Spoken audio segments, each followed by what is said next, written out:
Hello team and welcome to another ATP Geopolitics video with myself, Jonathan MS Pearce. This is Ukraine War news update, second part thereof for the 19th of January 2024. I'm a little bit behind today. Reality is this morning's video was behind the first one because I had to pick my son up from an early ice skating lesson and there was a big crash on the road, a 3-car shunt, and then literally 2 hours that's put me back, realistically speaking. So I rushed my last video out and even that was delayed, and this one has been delayed as a result. So apologies. Let's get to where we normally start, which is the aid section for this video and equipment section. So the ambassador names alternatives to EU funding for Ukraine if Hungary blocks aid. So this is in the Kyiv Independent. And this is something I've talked about a lot recently. So let's just see what they have to say. I like the Kyiv Independent sometimes because they're so short, some of their pieces. The proposed €50 billion or $54 billion package in a 4-year EU funding is the cheapest and most convenient way to back Ukraine. But there are alternatives if Budapest continues to block it. Ukrainian ambassador to the EU, Vsevolod Chentsov, told Forbes Ukraine in an interview published on January the 18th. Budapest blocked the funding under the Ukraine facility during the European Council summit in December 2023. EU leaders are to reconvene on the issue on the 1st of Feb, with Brussels signalling that a deal might be reached even without Hungary's approval. According to Chentsov, the backup options include an extra budgetary fund to which all EU members can make their contributions. Other ways include the EU Commission lending aid under its guarantee or macro financial assistance through period loans from the Commission, the ambassador said. Chentsov believes that the initially proposed €54 billion Ukraine facility will be adopted, but he added that the periodic reviews might be included as safeguards.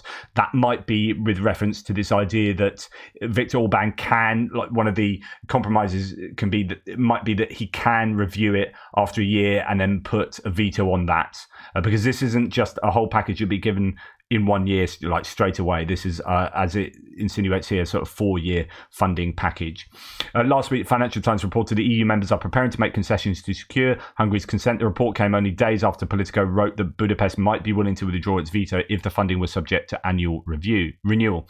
In spite of this, Hungarian Minister of the Prime Minister's office said on the 17th that the views of Budapest and Brussels on the aid remain far apart, making the agreement uncertain. We're going to return to this idea in the geopolitical section because actually there might be a challenge to Hungary very directly from within the EU. It's all getting a bit messy by the looks of it. Okay, moving on to France again. We've spoken a lot about France recently. They seem to be coming up with the trumps a little bit more than they were. France has launched an artillery coalition with Ukraine. In a nutshell, around 50 contributing states, Ramstein Group, 5 subclusters based on capacities. Aim is for a short-term support and building long-term air defense structures for Ukraine, co-headed by France and US. This is something we'd heard about before, but it seems to be that it is gathering more momentum and structure organization. So that's good news. France are heavily involved in that. Now, Germany, Pistorius, I keep wanting to say Oscar Pistorius, Boris Pistorius, their Minister of Defense, has said, quote, "So far we have delivered everything that's possible each time we consider what effect a delivery would have. So far, Taurus missiles are out of the question for us. By the way, no one else delivers anything comparable." So this is a bit of bad news for people advocating Taurus. I think it is going to go to maybe a motion led by the government. I'm guessing possibly by February, by the beginning of February, maybe. That's the information from yesterday. Although this looks fairly strong rhetoric that they're a no-go.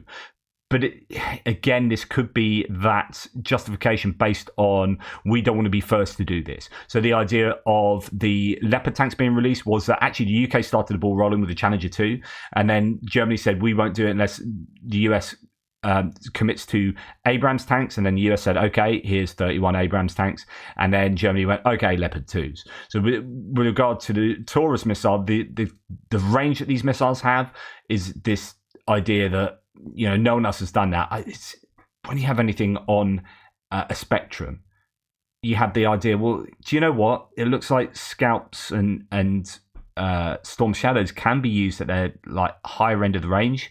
It talks that it's not the export variant, the Black Shaheen variant. It's the British and French, you know, domestic variant, and they can be used over 500 kilometers. So, you know, all you're doing is saying, well, no one else has given something of this range, well, it's just a little bit more than that range. It's not categorically different. It's not like this is a cruise missile. No one's given cruise missiles. It's just like we're pushing the envelope a bit further. So I definitely don't agree with that rationale there. But there is something that's holding the Germans back. Now, I think that really the more plausible explanation is, well, there is this kind of conservatism that's going on with like, well, we don't want to be the first to do that. So I think that does play an element, and that's certainly a way that it appears that Scholz thinks. I just don't think that works for in that argument. But I also think that these are the best, this is their core weapon of that type. And actually, giving that away is giving away something that has really high strategic value for their own military. And I guess there's going to be some reticence with regard to that decision in that way. Well, in that interview or in that article in Spiegel, there's more discussion. So experts believe that the Russian aggression on the NATO country is possible in 5 to 8 years. Well, there are these varying times that we see from varying countries within NATO. So Poland has said we can see that Germany might carry on attacking in a 3 to 5 year time period. Other NATO reports saying 5 to 8 years, but the idea is that are very serious considerations as to what Russia would do going forward. And as I discussed in what I thought was one of the most interesting videos I've done, the discussion on NATO-Russia warfare thinking, I love thinking about that in terms of the moral implications and so on and so forth. But one of the big ideas coming out of that is that a war with NATO isn't going to be a ground war. So it isn't going to be a war that looks like what's going on in Ukraine. It's going to be very different. And so even though I believe Russia can't commit to any other war of significant size in a ground war in the way they are with Ukraine, they can't do that going forward for decades. I think Poland could decimate the Russian army at the moment on the ground. But actually a war with NATO wouldn't necessarily look like that, because it's all going to be about posturing with regard to nuclear missiles. It's going to be a game of nuclear chicken. So you don't need to have tanks rolling around and people shooting each other from trenches. It's going to be like, we're going to hit you with a nuclear missile. What are you going to do about it? And so that's what a war with NATO would look like. And it will be more about who will fold first, who's got the cojones in terms of that game of chicken. And therefore, Russia really can play that game. So they can commit to a war with NATO, given that it's not going to be a case of rolling tanks across fields. Quote, we hear threats from the Kremlin almost every day recently, again against our friends in the Baltic states, so we have to take into account that one day Russia may attack even a NATO country. Of course, then it just goes big really quickly. Okay, in the first air victories of F-16s in Ukraine will be already this year, says Kuleba. So this is Dmitry Kuleba, the foreign minister for Ukraine. Quote, preparations for the first airstrike to be carried out by F-16s in Ukrainian air are proceeding according to plan. Pilots, engineers, infrastructure are being prepared. This is good news. That's really good news. I know there's going to be some sort of narrative building here, some propaganda perhaps from the foreign minister, but if we take that at face value, then that's prima facie evidence that Ukraine are looking good going forwards, and we should have some confidence in them being able to change things up possibly. Federal government has formally rejected, so this is Australia, a request from Ukraine to access Australia's fleet of the now retired Taipan helicopters. Quote, that request came in 3 months after the disposal strategy began, and no single Taipan is in flying condition. And actually, I can sort of believe this. I really want these helicopters to go, but if this is true, what happened is they were going to get rid of the Taipans because they'd had all these safety issues. I mean, one crashed in the sea, one crashed somewhere else, I think, with I think maybe deaths involved. These were pretty controversial, so they're like, right, we're going to get rid of them. Although those issues haven't been evident elsewhere with other countries that use them. Certainly to the degree they have in Australia. But they said, right, we're going to get rid of these. They're a safety concern, etc., etc. Then they start sort of dismantling them, getting ready to bury them. They're going to bury them, basically. And then Ukraine go, oh, we've just heard that you are getting rid of the Taipans. can we have them? And then Australia like, and then there's all this obfuscation and lack of clarity. And the reality is that actually it was a bit too late. That's how I'd interpret that. And they're just not in flying condition. Now, if we need to get them ready back for flying condition, that's going to cost X, Y, and Z amount of money. The question would then be, well, actually, even if that money was spent on those helicopters by someone, Australia or Ukraine themselves or whoever, would that still be worth it? Is this a good way of getting helicopters? Or are you shutting down the conversation for other reasons? I don't know, but certainly I can see that there would be issues. The quote from Pat Conroy is, to get any up to flying condition would require a huge investment in taxpayers' funds, time and resources to do that. So it'd take a lot of time, take a lot of effort, take a lot of money. Is that really the best use of Australian money with regard to helping Ukraine?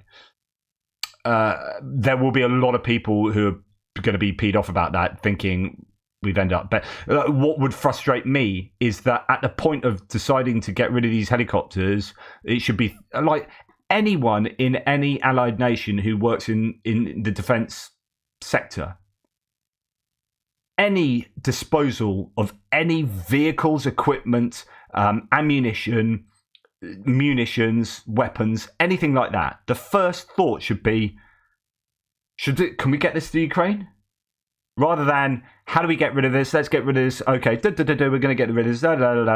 Ring, ring, ring. Oh, hang on. Hi, this is Ukraine. Oh, is it? Oh, good to speak to you. Yeah, we just heard on the grapevine that you've been getting rid of stuff for the last 3 months. You've been putting things in place. Do you not think to call us? No, not really. Yeah, that's a bit embarrassing. It's like, come on, some forethought here, guys. So I think that's more the issue. Like, it may be that at this point in time, too far down the line. But at some point, they should, well, at the very beginning, it should be like, can we get these to Ukraine? Let's try and get these to Ukraine.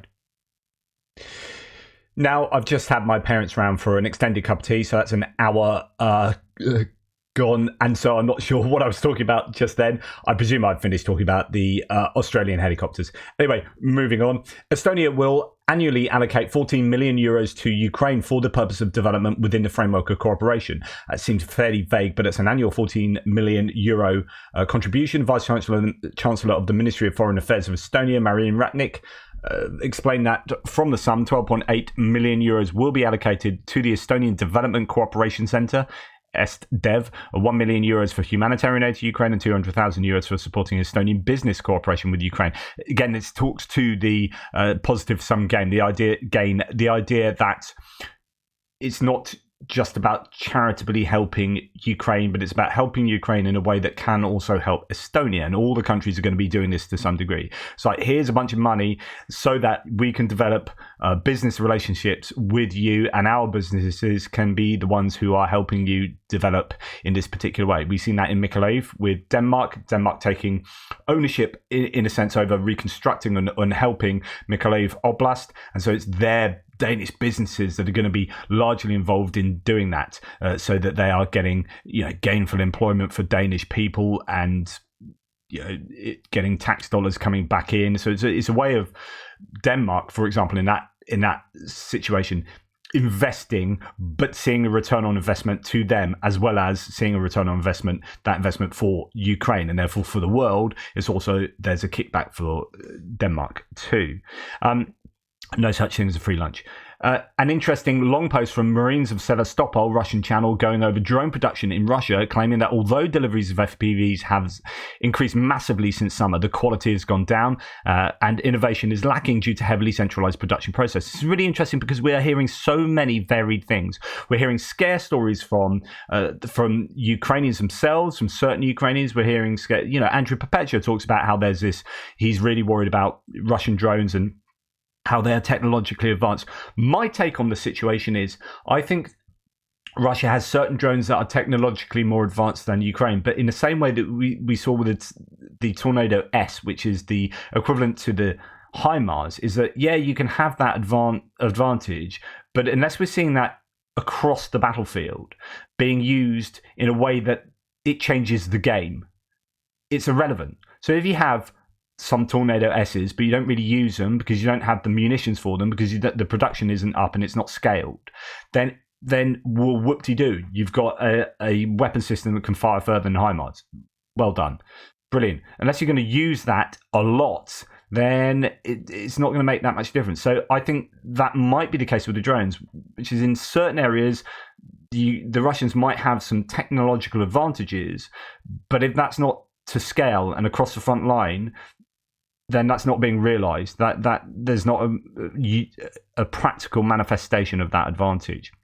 So let's just dip into this Russian source. By the way, regarding drones more precisely, they say about their production, apart from theft, fraud, and deliberate production of crap, there is another problem. So this is a Russian person admitting that there is an issue with theft, with fraud, and deliberate production of crap. There is another problem, for which, for example, the guys with the letter S, Spetsnaz, I think the translator here is like, I don't know who he means here, but maybe Spetsnaz, the kind of Russian special forces type people, encountered. They got off to a good start and filled the front with a huge number of good quality drones, and they fed the teams of operators, giving them conditionally unlimited drones for work. And everything seems to be fine. Although the project was powerful, the approach was sound, and then life happened to it. Two things. One, it is not known what is causing it, most likely due to scaling up of production, but the quality of assembly and consumables has dropped fatally. A drone is essentially a construction kit, which is assembled from shit and sticks, and drones that look absolutely identical can have significantly different technical characteristics, and the price, of course, and if at the start the quality was acceptable, now it is somewhere near the bottom. And how to fight with this, F knows. In appearance, regular drones with motors, they are no different from the earlier ones. 2. Unification is, of course, good, but not always. In terms of, for example, body armor, you will not invent something radically new, but FPV is a dynamically developing topic. Everything is constantly being modified, and new solutions are being found, and every couple of months real revolutions occur that completely change the rules of the game. Therefore, it is impossible to find an optimal solution there and plan its reproduction until 2029. In other words, if you're going to scale something up and say, right, we're going to have this unified production of this thing, and we're going to put that in place, so and all of the organization of this will be that we produce this same thing for the next 5 years, you've got a problem, because actually that is necessarily in the world of electronic warfare and drone and that counter arms race, you will have changes, and you need to be really, really reactive in the design and production stages. And so that isn't really something that I think the implication here that the Russian production protocol is used to. Anyway. So, constantly being modified and new solutions are being found, and every couple of months, real revolutions occur that completely change the rules of the game. Therefore, it's impossible to find an optimal solution there and plan its reproduction until 2029. Even if nothing is being stolen, but it is, then the must-have high-tech of June 2023 will begin to rapidly become obsolete by the fall of that year. And in a year, we won't be able to fly beyond our own trenches at all. First of all, due to electronic warfare. So you took the frequency, made drones on it, and saturated the front with them. A couple of months will pass, and the Ukrainians will respond by saturating the front with jammers of this particular frequency, and that's it. It's over. And you already have government contracts for 5 years in advance for these drones. This is really fascinating stuff. These are the troubles of domestic drone production that are being highlighted to me. The main one is not even kickbacks or lobbying by administrative resources. The habit we have is to sit down, agree on everything once, give money, and let it work. And it's really bad. In general, in half a year, it can lead to a series of disasters similar to last fall, because Ukrainians, due to decentralization, adapt very quickly in this area. And as soon as everything seemed to be getting better for us, we dive back into our favorite place: government orders, testing, coordination, unification, and so that respected people would be dealing with and F the amateurs off the skiff. So the idea is that centralized production, that centralized strategic planning of kind of former communist state, where you have a lot of bureaucracy and there's not this reactivity that you get with the private sector being involved with the public sector in the way that is now being done with the Ukrainians. There are complaints that the Ukrainians have this issue as well, but they are trying really hard to do something about it. I did a whole thread about these sorts of issues back in 2022 probably, and how even when I was doing that thread, it was from a massive article in the Euromaidan press by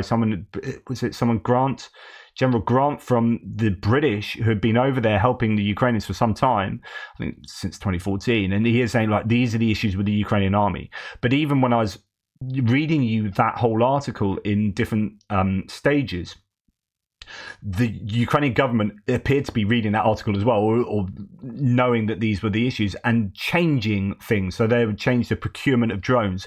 As I was reading that, I remember reading the declarations of the Ukrainian government saying, and we're now changing drone procurement protocols and bureaucracy. So they were reacting to that back then because they knew that was an issue. And here we have that issue, a year and a half later, being a real problem for the Russians because they aren't so heavily involved in that private public sector interaction. And so, you make something, we're going to make that for 5 months, but actually 2 months into that is now obsolete. Anyway, and this again will lead to catastrophic consequences within 6 months or so, in which the Ukrainians will beat us with drones and ours will not fly at all. But at the same time, the money will be allocated and spent. The only way to avoid this is to create an absolutely unnatural but vitally necessary competitive environment for our defence industry. This is talking about a huge strategic ideological change in the way that the Russians do their defence procurement, where the only factor that should matter is the results. And in the moment, right now, not yesterday and not half a year ago, this is the only way to systematically win this arms race. Stopped, lost, and he died. I don't know what the end means, but that is a real challenge for the Russians there, and long may that be a challenge. On a similar note, or at least in that same context, Russia is developing an analog of Shahed called Hawk. It flies to the range of 300 kilometers, according to the Institute for the Study of War. Allegedly, the new drone will be very cheap. So there's lots of reports about this new Shahed being a cheaper version, apparently since it is assembled entirely from civilian components. This drone can also be used as a pseudo-cruise missile, very similar to the, begins with T, what's the name of the Ukrainian drone that's kind of home-built drone that will be using engines that are similar to the Doodlebugs? Is it in the Blitz?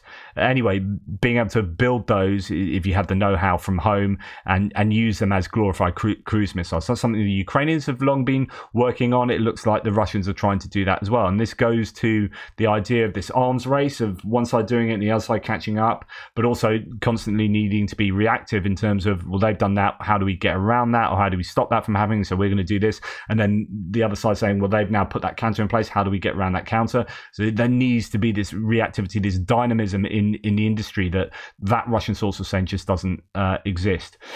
Okay, moving on to geopolitical things. The European Parliament will file a lawsuit against the European Commission. There's two elements of how the EU set up over the allocation of 10.2 billion euros to Hungary. According to European parliamentarians, Hungary does not meet the standards of judicial independence. Okay, what's going on here? Well, Hungary has democratically backslid, and one of the ways it's done this, and it's the same the same accusations I have been making about Poland. Poland is democratically in a fairly decent place and has been for a long time, but one of the areas that has seen serious democratic backslide has been with the independence of the judiciary. And that's what Donald Tusk has seen as a major issue and what he wants to sort out. And I know you can argue that, whatever, I don't want to get into the whole Donald Tusk Poland argument, but that's one of the areas that they have democratically backslid, and everyone seems to agree on that. With regard to Hungary, it's one of the areas that they have, as well as freedom of press and lots of other things. It's more fundamental in Hungary, I would say, than in Poland.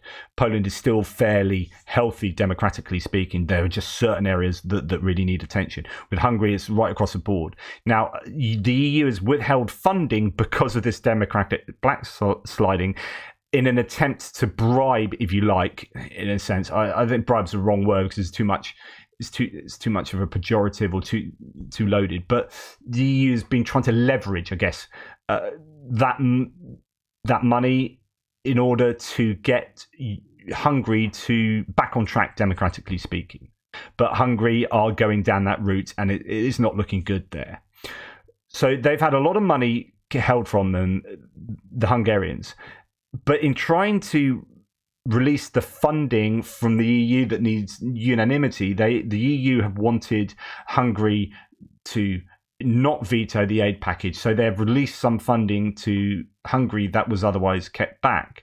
And actually, there are some people that aren't happy with that. They're still totally pro-Ukraine, but it's like, we can't have the EU go back on its high, this is how I understand it anyway, go back on our high expectations for each member nation. And if we're going to allow 10.2 billion euros to go back to Hungary so that this aid goes to Ukraine, then actually that's not looking good, because Hungary are able to get away with being undemocratic, particularly with regard to the jurisprudence there. So here, the European Parliament has adopted a resolution with 345 votes calling on the Council of the EU to activate the 7th article against Hungary and the intention to open an internal investigation into the European Commission's decision to allocate 10 billion euros to Budapest. There's lots going on here with Hungary. I think the end result is going to be good for the EU, because Hungary needs to be held to account. Now, it might be unfortunate that part of this wrangling involves aid going to Ukraine. But my opinion would be, long term, something needs to happen with Hungary, and Hungary needs to be held accountable for its actions. And this is as good a time as any to sort that out. There are other ways to release that funding to Ukraine. There are lots of people working on that. I really think Hungary needs to be given some accountability there, and that's really good to see that, I think. House Speaker Mike Johnson is in frequent talks with ex-President Trump. So I just have to do a correction. I don't like being inaccurate, and I was called out on something I said, but actually I was called out incorrectly, and what I said was right, but I was slightly wrong with one of the words. So I said that I actually said both. I was trying to be really careful with my words, that Donald Trump has been found liable on a preponderance of evidence in a civil court, and I said the grape word, but then I said for sexual assault, and actually it wasn't for grape, it was for sexual assault, because he did it, I'm sorry to be explicit here, but he did it with his hands and not his manhood, right? And as a result, it wasn't grape, it was sexual assault. But someone said, no, he hasn't been found guilty. It's like, yes, he has. He's been found guilty in a court by a jury, and he's been found guilty of defamation in that same case. And they are now deciding how much he's going to pay. So anyway, I just needed to correct myself there. But Speaker Johnson is in frequent talks with ex-President Trump, which is interesting because there is a lot of alignment going on with some of the Republicans in what they're trying to do with Ukraine aid that fits very much in line with Trump. And so it's almost like, oh, can we do this, sir? Like, Trump still seems to be is his party, the Republican Party at the moment. I know there'll be some people that are angry with me for saying that, or some people that will agree with me, even Republicans. There'll be some Republicans out there will be like, yeah, and that's good. I love Trump. So there'll be all flavors of this. But anyway, that's how I see it.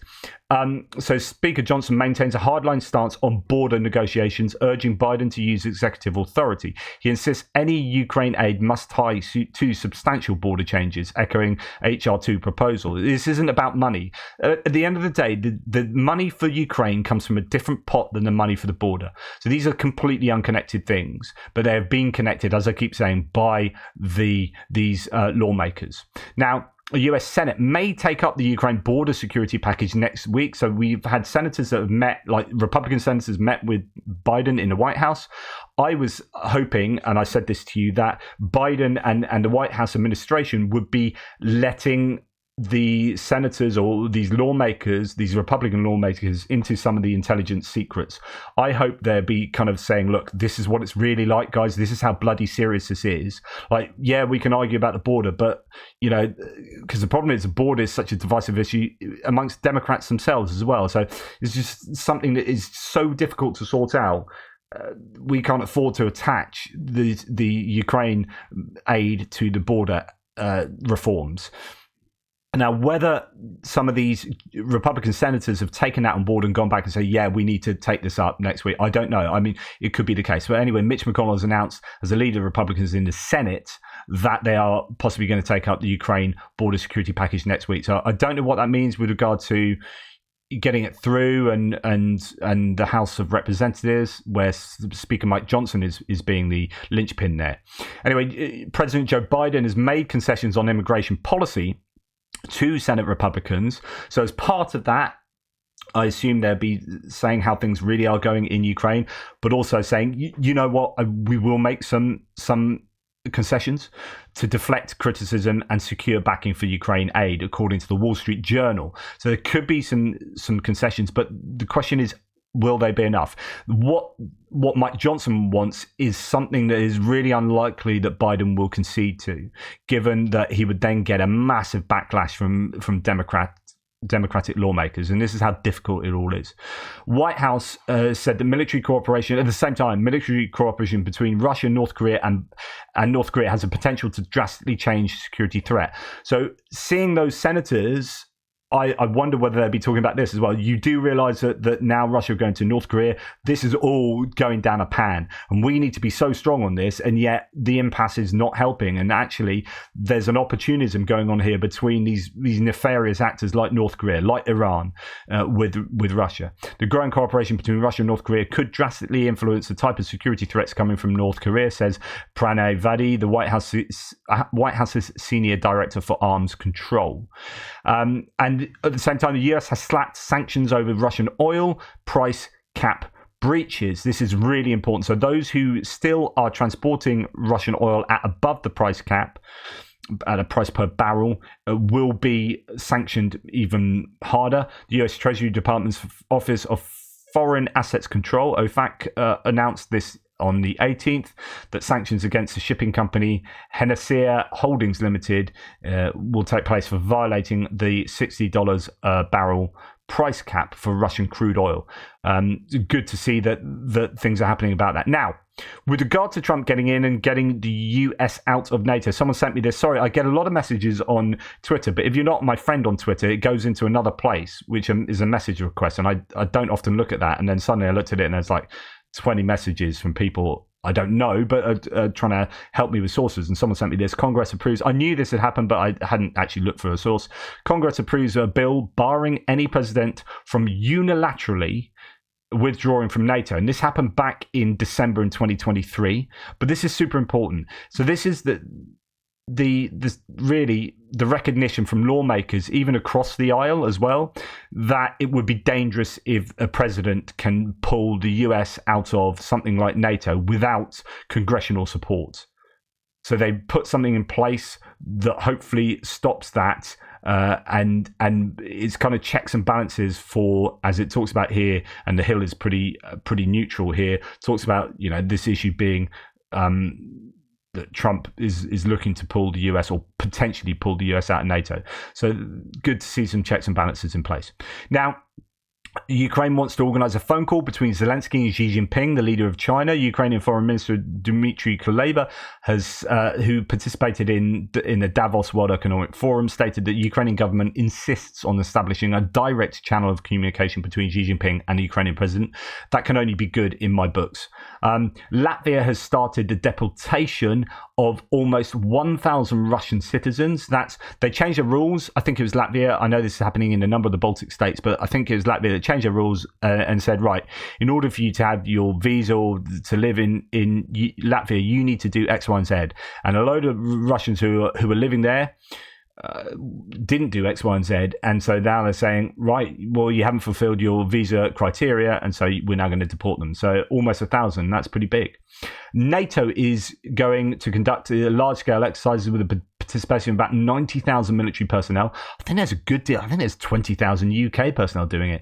The goal is to deter aggression from the Russian Federation, and that is the final thing to sort of talk about here. So NATO will soon announce the largest multi-month exercise since the Cold War, according to General Cavoli, the US NATO commander in Europe. The Steadfast Defender exercise, involving 90,000 troops, will last until the end of May and will involve units from all NATO member states as well as Sweden. So again, Sweden not quite there yet, jumping over the last hurdles, but is being involved as a kind of candidate member, if you like, of NATO, and that's going to be really useful. We really want Sweden to be in NATO because that will free the Griffins. Free the Griffins! to Ukraine. So when that happens, then we'll start seeing Ukrainian air capabilities improve, it appears. Anyway, thanks for watching. Really appreciate all your support. I'm going to get on with... I've just bought a camera with the help of you guys helping me to do that. It's really kind of you and is enabling me to get a camera. Problem is, I don't know how to use things like that, but I've got a camera to use in Ukraine. My dad came round today for a cup of tea, as I just said. He brought round a memory card that's 982 gigabytes of memory. I was like, really? And he's like, yeah, it only costs $16.99. So he's lent me that, and I'm like, I'm going to have to buy a few of these. But wow, you can get like a little memory card now for a terabyte. Of course you can. I mean, look at a laptop. But just, it's amazing how much these things have come down in price. That's really good. So I'm going to have to get a bunch of those. I'm just trying to think what I've already ordered: a selfie stick, obs. And I'm going to have to be talking to Greg and say, like, what kind of clothing am I going to need? All this kind of stuff. As you can imagine, going to a place like that, you know, what are you going to need? So yeah, that's what I'm going to spend some of this afternoon looking over, as well as having to finish editing a book in Spanish on obsessive compulsive disorder for an author. So goodness me, busy. Anyway, take care, guys. Speak soon.